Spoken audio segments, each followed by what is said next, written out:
네, 여러분 반갑습니다. 반갑습니다, 여러분. 오늘은 잠언의 마지막 단락이 되겠습니다. 29에서 31장. 늘 언제나 책의 마지막 단락을 다룰 때는 굉장히 기분이 좋은 것 같아요. 드디어 끝나는구나, 뭐 이런 생각에. 자, 잠언의 구조에서도 보면은, 근데 여기를 보니까 30장부터 31장 여기에 여러 현자들의 지혜 말씀이 들어있죠. 30장에는 아굴, 그리고 기타 잠언, 그리고 르무엘의 어머니가 아들에게 당부하는 권면의 말씀이 있고, 그리고 잠언 마지막 31장에서는 현숙한 여인에 대한 그런 지혜의 말씀이 있습니다. 자, 오늘도 좀 흥미로운데 한번 보도록 하겠습니다. 오늘은 두 가지 주제를 다룰 거예요. 첫 번째 주제는 뭐냐면 자녀 영육에 대해서, 두 번째는 좋은 배우자에 대해서 다루게 될 것입니다. 오늘 잠언의 마지막 이야기는 가정에 대한 이야기가 좀 많기 때문이에요. 자, 첫 번째 주제, 자녀 양육. 자녀 양육 진짜 저도 자녀 둘 키우고 있는데 너무 어려운 것 같아요. 요즘 저 고양이도 한 마리 키우고 있는데 사실 뭐 제가 고양이 키우는 거 시간이 남아 돌아서 고양이 키우는 게 아니고 저희 둘째가 늘 집에만 있습니다. 친구도 없고 그냥 집에만 있어요. 그래가지고 제가 집에만 있는 게 좀 안쓰러워가지고 친구를 인간 친구가 없으니까 동물 친구라도 좀 주려고 그리고 이제 고양이를 한 마리 데려다 입양했는데 잘 지내고 있습니다. 잘 지내고 있고 저는 뭐 오가면서 잠시 쓰다듬는 정도 그래도 예쁘긴 하더라.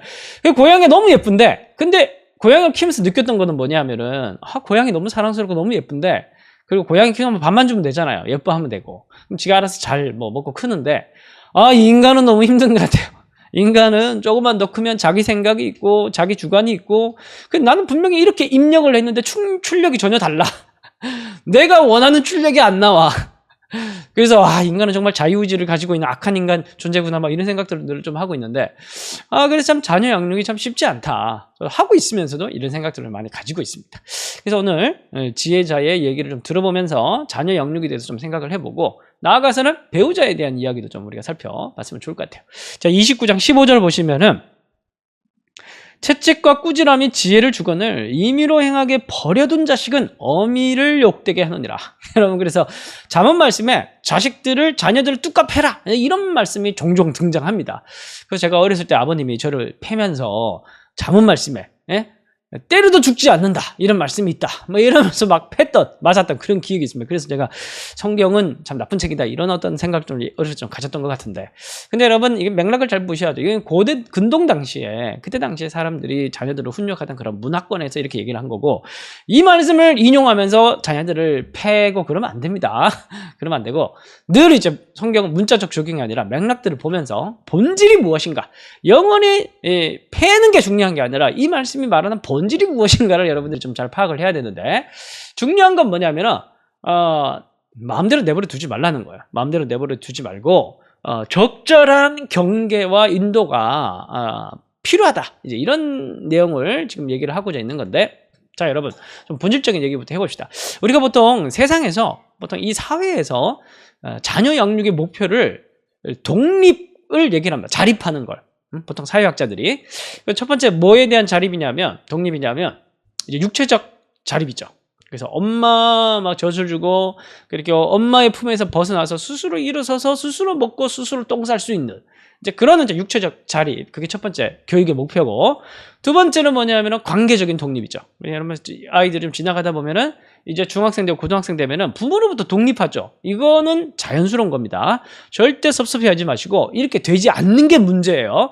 그리고 나중에 자녀가 결혼을 해서 독립을 하면은 그러면 끊어야 돼요. 관계를 끊으라는 게 아니라 그 독립한 자녀라는 걸, 성숙한 독립한 자녀라는 걸 인정을 해줘야 돼요. 사삭한 거 가입하려고 그러고, 그리고 가정에 개입하려고 그러면은 그런 문제가 생기는 겁니다. 원가정과 결혼한 가정 분리를 해야 돼요. 그러니까 자녀가 부모를 떠나, 이 말씀도 성경적이고, 그리고 세 번째로 뭐냐면 경제적 독립입니다. 그래서 오늘 알던 최종적인 그 사회학적 관점에서 교육의 목표가 세 번째가 이제 경제적 독립인데, 오늘날 좀 이게 잘 안 돼가지고 좀 문제가 되는 경우도 좀 많은데, 사실 이제 이건 이제 사회학적 개념이고, 성경적 개념에서 자녀 양육의 목표는 뭐냐면 첫 번째는 하나님을 경외하는 거예요. 우리 양육의 목표가 하나님을 경외하는 사람으로 세워가고, 그 다음에 이웃과 평화롭게 지내는 사람으로 세워가고, 이게 율법의 정신이에요. 율법의 정신. 하나님을 사랑하고 이웃을 사랑하는 자. 세 번째가 뭐냐면 자기 자신. 이제 하나님께서 나에게 우리 자녀들에게 주신 그 어떤 받은 소명이 있을 거 아닙니까? 소명이 무엇인지를 발견하고 그 사명을 감당하는 자로 살아가도록 만드는 게 우리의 양육의 목표입니다. 이 세 가지 꼭 기억하십시오. 그런데 우리가 가만 보면 우리가 하나님을 경외하는 것을 그냥 강제로 교회를 데려다 놓으면은 뭔가 이게 자연적으로 이루어진다고 생각하는 겁니다. 이 위탁 교육이죠. 아닙니다. 절대 그렇게 하시면 안 돼요. 우리가 하나님을 경외하도록 만드는 것은 끊임없는 우리가 하나님에 대한 자녀와의 대화, 이게 이제 굉장히 중요합니다. 그래서 여러분들이 솔직하게 여러분들의 마음속에 있는 하나님을 알아가는 과정들을 자녀들과 함께 나누고, 자녀들이 내 하나님 못 믿겠다라고 얘기하는 거 너무 충격받지 마십시오. 그럼 여러분들 그들 나이 때 여러분들 하나님 믿었습니까? 아니잖아요. 지금도 아리까리한데. 그러니까 여러분, 자녀들이 하나님 못 믿겠다는 걸 인정하세요. 인정하시고 대화를 통해서, 그리고 그들의 토대를 마련해 주는 거예요. 그들을 살아가다 보면 얼마나 험한 일, 굳은 일을 많이 당하겠습니까? 그들의 삶의 토대에서 하나님을 잊지 않도록 그걸 깊은 마음속에 씨를 뿌리는 작업이라고 생각하시면서 하나님에 대해서 많이 대화를 하셔야 돼요. 단순히 종교생활을 하도록 만드는 게 아니라 대화를 하시고, 그리고 여러분 정말 교육에서 중요한 건 뭐냐면 토대를 마련해 주는 건데, 나중에 이 아이가 무슨 문제가 생겼을 때 그때 이제 하나님을 찾을 거 아닙니까? 그래도 만들어 놓은 게 있는데, 그러면은 뭘 봐야 돼요? 성경을 봐야 되고 뭐 이렇게 해야 되는데, 성경이 뭔지 몰라요. 그래서 이 성경의 토대를 마련해 줘야 돼요. 성경 66권은 어떤 책이고 성경은 어떤 책이고, 그런 토대를 마련해 주고, 그 다음에 성경에 있는 내용들을 통해서 어떻게 적용할 것인가, 바른 가치관, 이건 이제 세계관인데, 성경, 교리, 세계관, 이런 세 가지의 스펙트럼 안에서 자녀들을 주일학교 교육에 돼야 돼요. 주일학교 교육의 토대가 돼야 돼요. 이 토대 안에서 잘 만들어져 가도록 하는 게, 그게 이제 자녀들 신앙 교육입니다. 단순히 교회에 데려다가 뭐 위탁 교육 시키고 가서 막 들썩들썩거리다고 집에 돌아와가지고 또 그렇게 살고, 막 요즘 이제 주일학교 교육을 보면은 너무 좀 반이성적 교육인 것 같아요. 막 가서 막 감성적으로 막 이런 것만, 나쁘다는 게 아니에요. 그런 것만 자꾸 뭔가 이렇게 좀 하려고 하는데, 근데 이제 제가 좀 이제 나이가 좀 들고 좀 돌아보면 좀 생각을 해보니까, 내 인생을 지탱했던 것들은 결국, 특히 요즘 모태신앙들, 내 인생을 지탱했던 것들은 결국 하나님에 대한 바른 깨달음입니다. 하나님을 바르게 알고 있는 것이고, 그리고 그것을 내가 문제가 생겼을 때 이것을 좀 바르게 찾을 수 있는 그런 토대를 마련하는 거고, 그렇지 않으면 자꾸 사람을 의지하거나 아마 그렇게 되는 거예요. 자, 어쨌든 그리고 또 이웃과 평화롭게 지내는 걸 잘 가르쳐야 되는데, 우리는 교회를 다니는 믿음의 가정에서도 보면 어떻게 해서 내 자녀 성공하게 만들려고, 남들보다 더 높은 자리에 올라가게 만들려고 그러한 것들을 자꾸 관점으로 가져서 좀 양육을 시키는 것 같아요. 세상 사람들 똑같이. 그래서 뭐 좋은 대학 들어가면 축복받았다고 생각하고 뭐 그렇게 생각하는 게 있는데, 그렇지 않아요. 우리는 이웃과 어떻게 하면 평화롭게 살아갈 것인가를 아이들에게 늘 세상에 대해서, 타인에 대해서 그런 어떤 세계관적인 교육들을 잘 시켜야 되고, 세 번째로 받은 소명 감당하도록 살아가도록 만들어야 되는데, 이렇게 하기 위해서는 여러분들이 욕심을 내려놔야 돼요.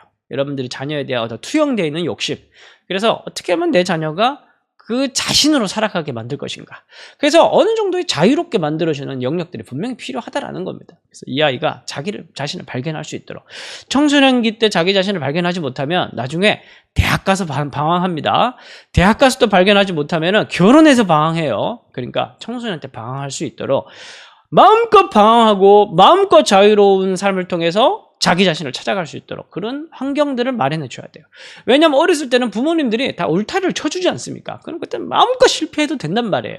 여러분들이 그러한 것들을 여러분들 염두에 두면서 자녀 양육시켜야 됩니다. 자, 잠언 29장 17절 보면 내 자녀를 또 징계하라. 그리하면 그가 너를 평안하게 하겠고 또 내 마음에 기쁨을 주리라. 그래서 너무 이제 이러한 교육의 관점에서 생각하다 보면은 단순히 뭐 자녀에게 잘해주는 게 해외여행 가고 좋은 물건 사주고 이런 것을 잘해준다고 생각하는데, 그렇지 않아요. 그렇지 않고 앞에서 얘기했던 그런 양육의 목표들, 그런 목표들을 잘 해주면서 인도해 가는 게 그게 좋은 양육입니다. 자, 두 번째 주제, 좋은 배우자를 살펴보도록 하겠습니다. 31장 10절에서 11절 보면 누가 현숙한 여인을 찾아 얻겠느냐? 그의 값은 진주보다 더하다. 그런 자의 남편의 마음은 그를 믿나니 사납이 핏절하지 아니하겠으며.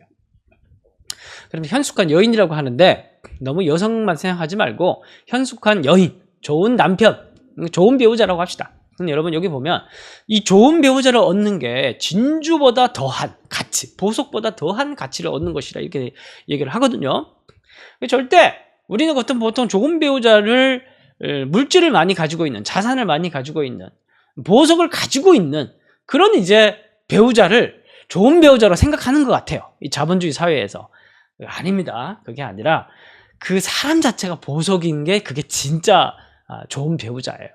오늘날 결혼도 보면은 너무 자본주의에 물들어 있는 것 같습니다. 그리고 그보다 더 중요한 게 뭐냐면은 내가 그런 보석이 되는 거죠. 그래서 배우자 기도도 중요하지만 이런 조건을 가지고 있는 배우자를 주십시오. 백날 기도해 보십시오. 그 기도가 중요한 게 아니라 자신이 진주보다 더 귀한 지혜로운 배우자로 준비되는 게 더 중요합니다. 그것을 위해서 기도하시고 그런 배우자가 되도록 노력하시기를 바랍니다. 저는 뭐 결혼했으니까 이미 배우자가 되신 분들은 계속 또 그런 배우자가 되어갈 수 있도록 또 기도하고 노력해야겠죠. 자, 한번 31장 16, 18장 보면 밭을 살펴보고 사며 자기 손으로 번 것을 가지고 포도원을 일구며 그녀의 등불은 밤에 꺼지지 아니하며 이렇게 얘기를 하면서 배우자가 되게 능동적이고 부지런한 그런 삶의 태도를 가지고 있는 배우자가 되어야 된다. 이런 걸 또 강조하고 있습니다.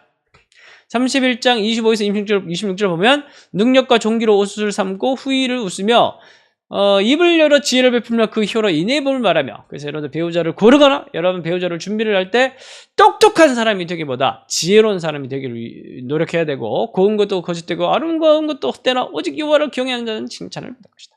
외모보다 내모, 마음의 모양, 하나님을 경외하고 종교생활 열심히 하는 사람이라기보다 지혜로운 사람, 여호와를 경외하는 지혜가 있는 사람, 이제 그런 사람이 되도록 노력하고 기도하고 찾아야 될 것 같습니다.